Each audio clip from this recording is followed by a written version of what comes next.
This is part 3 of my Manta to McLaren replica, at least visually anyway, build that I'm creating. Again, the motor, we've talked about that in part 1 and part 2.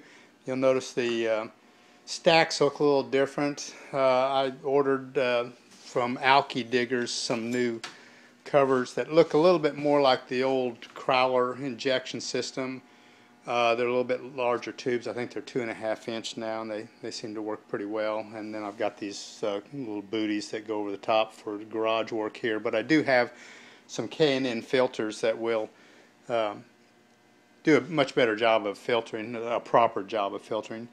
You'll notice these headers are 4 into 1. The last video, part 2, had 180-degree headers. The reason why I'm not using them now as badly as I wanted to was all this area would have been filled up with header tubes.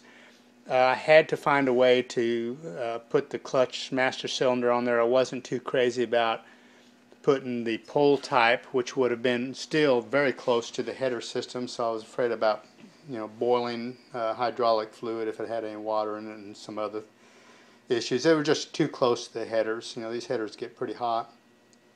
In addition to that, I also put a fuel regulator here, and I've got an overflow valve here where it goes out of here and into the reservoir there. So once I got all that stuff in there, it was very obvious that I was not going to be able to put 180-degree headers into it unless I extended them out past in this area and then brought them out. And I still may try to do that, but you're talking about some extensive tubing to do that. The way these came out, they're fairly equal length, but that doesn't much mean anything when it comes to the differences between that and the 180. The exhaust note is fairly close because the exhaust ports are so close together in the back. Changes, I made an aluminum cross brace, and I made these braces out of aluminum as well to help stiffen up the rear end. Radiator, or the cooler, oil coolers, I went back to a different brand, C-Trab, instead of the cheap Chinese pieces that I had. After looking at the interior part, the Chinese pieces had half the ports blocked off with the where they put the fittings, so that was kind of an issue that I didn't care too much about. Also added was a valve here that I can, it's a little stiff, but I can open and close these valves so that no matter what pump I have, low pressure pump I have that goes to the swirl pot, which is right here, I can direct the flows back into one or the other tank, so I can fill either tank depending on how I've got this valve closed or the one that's on the other side underneath the headers over there. So I can move around from tank to tank. It's not an automated process, but it does work pretty well. I've checked that out and tested it. So obviously I've got two different gauges on here for fuel. I've got left and right fuel tank. I've got oil pressure, temperature, water temperature, tach, speedometer, voltage. So I've got several different things here.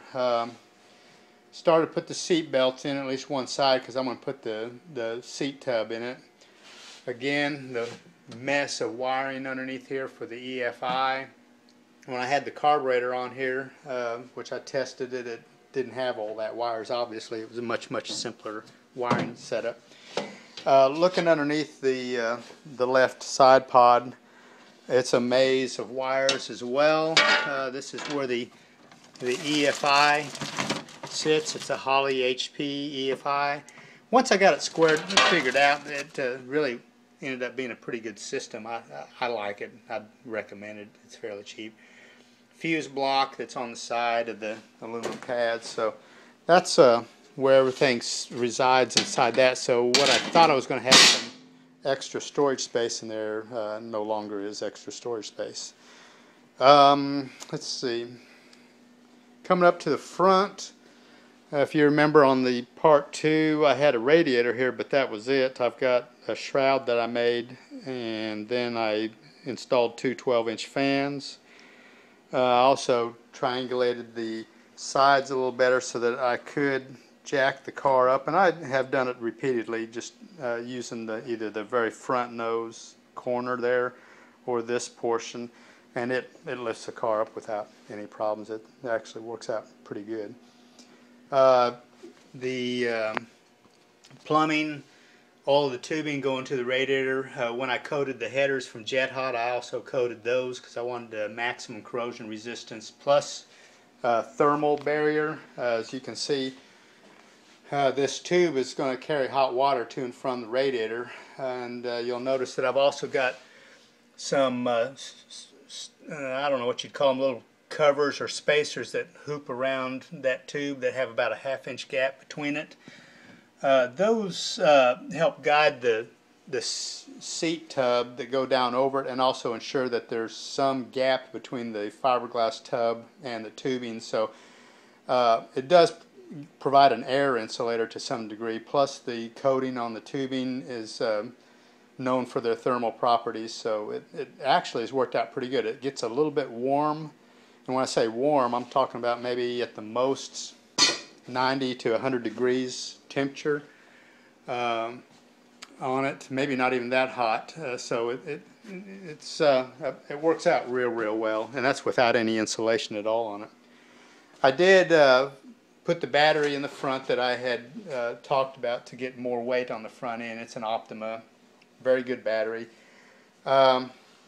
Because of some issues I had with starting with tuning the EFI and not really knowing what I was doing as far as getting the startup enrichment figured out and all that, I had a lot of problems with starting. I thought it was mainly because I was draining the battery, and then the EFI didn't pick up a good enough voltage to sense RPM, and it was a nightmare. But to complete that, I went ahead and on top of the in the box here that was going to be just really a storage bin, I've gone ahead and put another battery in place there. So I've got two batteries in parallel, and you can see here the Aeromotive A1000 with the filter coming in, a filter coming out, kind of hard to see with no light, and then I've got the water pump back inside there. So that's that pretty much fills that little spot up pretty good.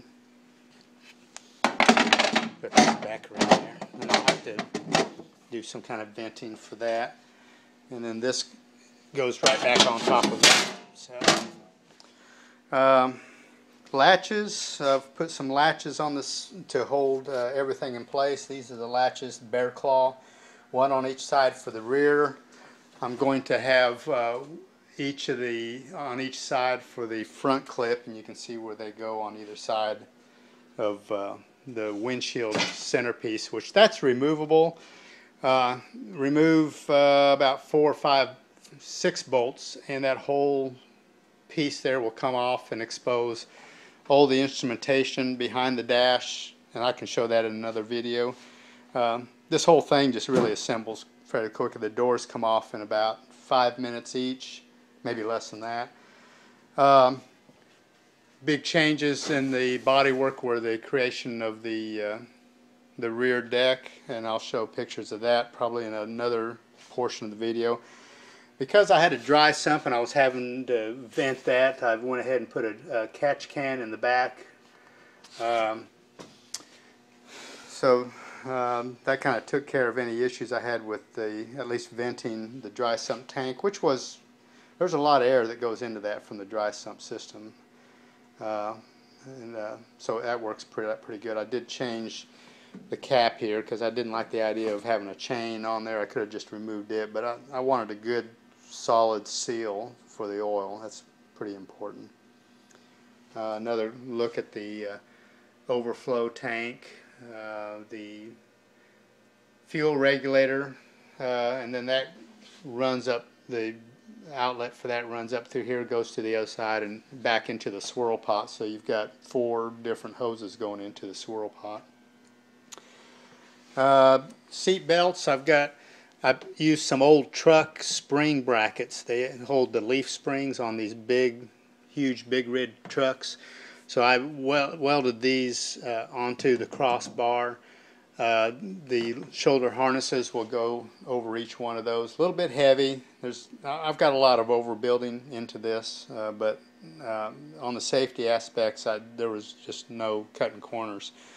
That can kind of be shown in these heim joints as well. These are 3/4 inch heim joints with a some of them have 5/8 inch studs, some of them have a 3/4 inch stud, but I thought about 1/2 inch. That's pretty common for a type of car like this, but I was so concerned about failures that I went ahead and went with the larger ones in back. The front have the 5/8 inch stud, but there's still a 3/4 inch heim joint, so you can see it's pretty heavy duty.